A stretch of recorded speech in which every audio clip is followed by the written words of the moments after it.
Hiya. Right, are you feeling a little bit left behind by the model railway manufacturers these days? Easy to see why you might feel that way with prices going up and everything else, but there is an answer, and we're going to discuss it today.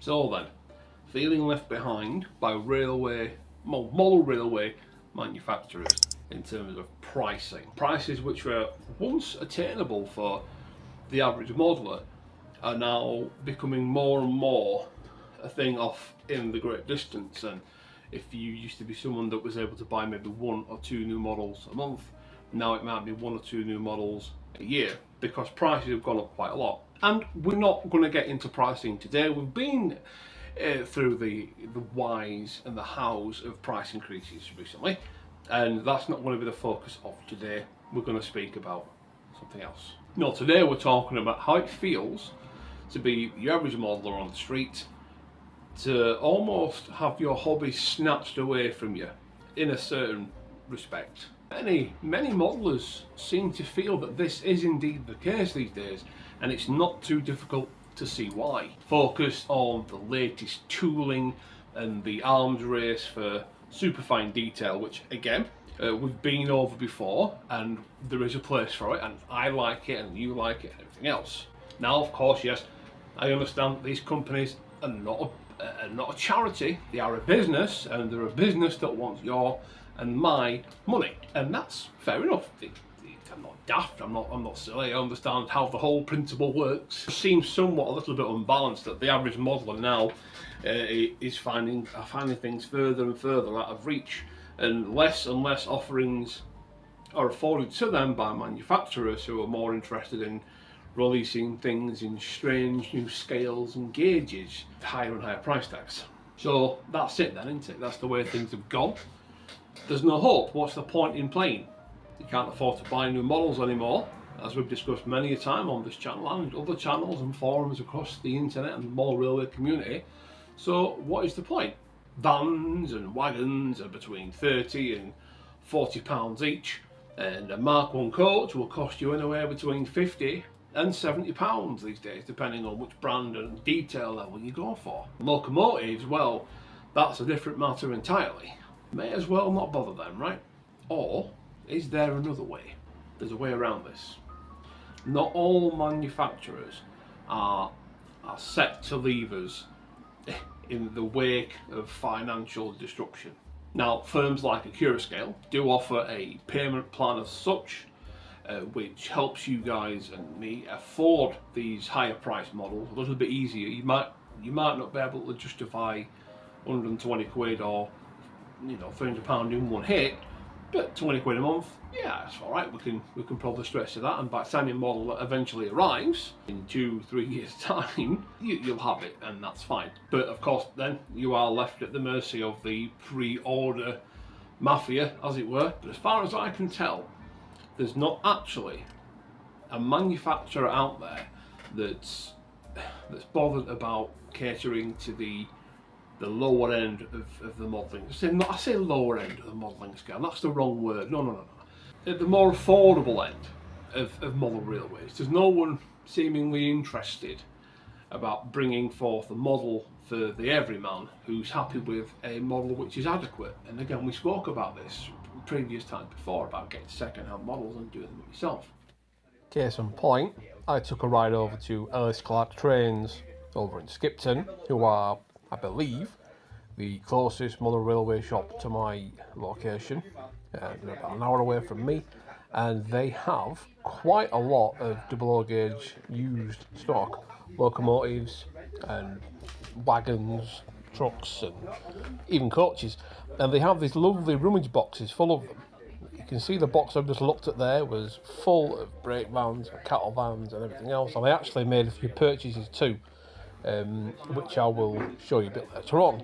But they also sell accessories and tools from DCC Concepts, as well as like staple names like Pico, and yes, most of it is O gauge, but there's also a lot in the way of double O, and they've even got some N gauge as well.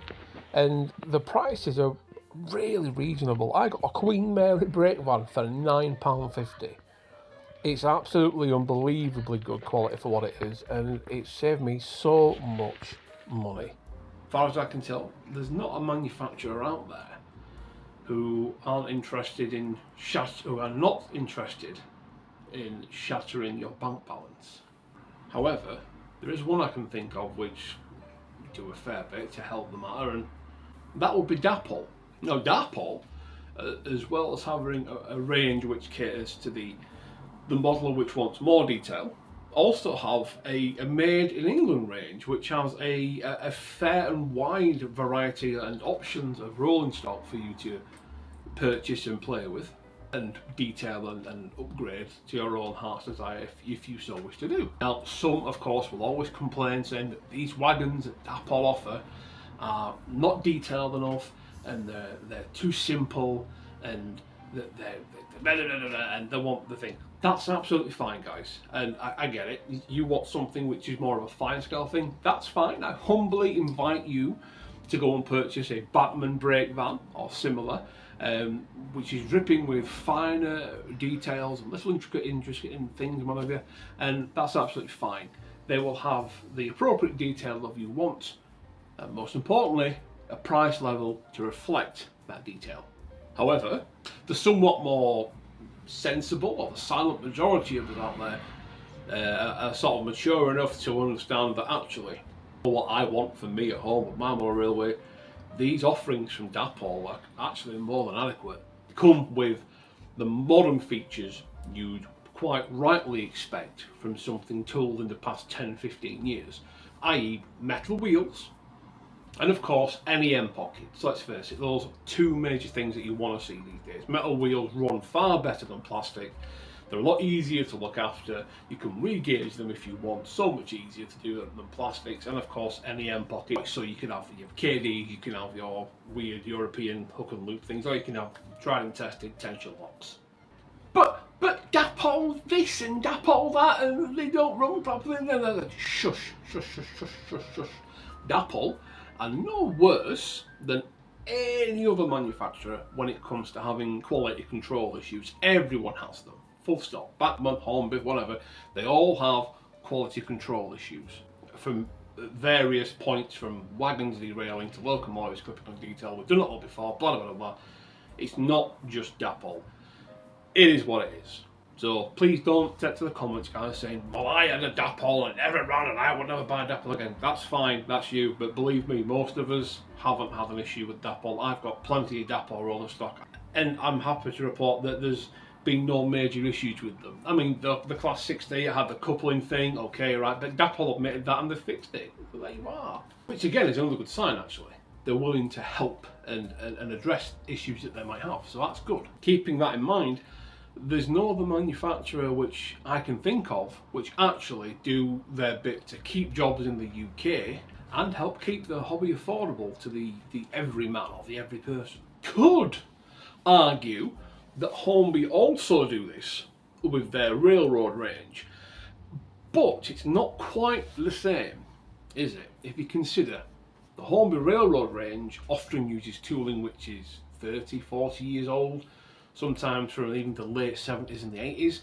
I've got a couple of, I think they're Warwell wagons from the railroad range, and they were cheap enough. They were 20 quid each or 15 quid, whatever they were. But plastic wheels and god awful huge D-link couplings, which you have to hack off with a sharp knife, and then you've got to mess about with glue and try and put an NEM pocket on there to get the proper slimline tension lock couplings. And of course, they're not made in the United Kingdom.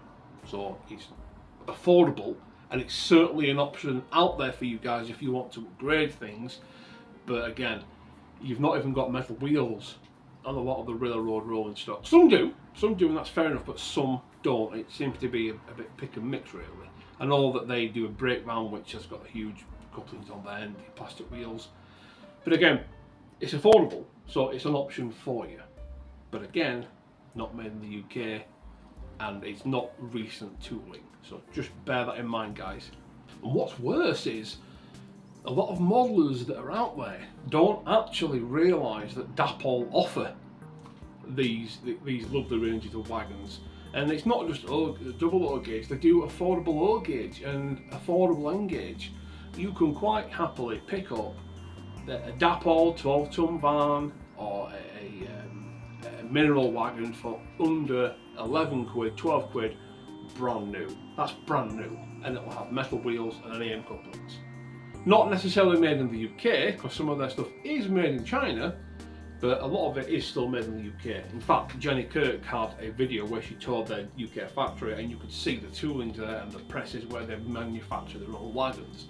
And she even put one together on the production line. So I think that's still on Jenny's channel, so go and have a search over there and check that out if you want to see the production process. See Dapol putting their money where their mouth is. So as you can see, fear not ye humble modeler.